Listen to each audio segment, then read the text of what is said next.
ബാങ്കിന്റെ ശേഷം സ്വലാത്തുണ്ട്, സുന്നത്താണ്. ബാങ്ക് വിളിക്കുന്നവൻ പറയുന്നത് പോലെ കേൾക്കുന്ന നമ്മളും പറയണം. അത് കഴിഞ്ഞാൽ നമ്മൾ റസൂലുള്ളാഹി സ്വല്ലല്ലാഹു അലൈഹി വസല്ലമിന്റെ പേരിൽ സ്വലാത്ത് ചൊല്ലണം. ഇതൊക്കെ നമ്മൾ ചെയ്യാനുള്ളതാണ്. നമ്മൾ ആ സമയത്ത് അശ്രദ്ധരാവരുത്.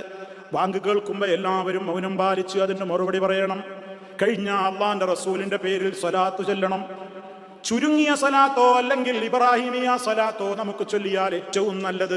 അതിന്റെ ശേഷമാണ് അല്ലാഹുമ്മ റബ്ബ ഹാദിഹി ദഅവ എന്ന് തുടങ്ങുന്ന പ്രാർത്ഥന പറയേണ്ടത്. അങ്ങനെ ബാങ്കിന്റെ ശേഷം സ്വലാത്ത് ചൊല്ലൽ സുന്നത്താണ്. അതേ അവസരത്തിൽ ബാങ്കിന്റെ മുമ്പ് സ്വലാത്ത് ചൊല്ലൽ ബിദ്അത്താണ്. എന്താ കാരണം? രണ്ടു സ്വലാത്ത് തന്നെയല്ലേ, രണ്ട് സമയത്തും അല്ലാഹുമ്മ സ്വല്ലി അലാ മുഹമ്മദിൻ വഅലാ ആലി മുഹമ്മദിൻ എന്നല്ലേ പറയുന്നത്. പിന്നെന്തേ ഒന്ന് തെറ്റും മറ്റൊന്ന് ശരിയുമായത്? ബാങ്കിന്റെ ശേഷം ചൊല്ലൽ മുത്തു മുസ്തഫ പഠിപ്പിച്ചതാണ്, ബാങ്കിന്റെ മുമ്പ് പഠിപ്പിച്ചതല്ല. അവിടെ മാതൃകയില്ല.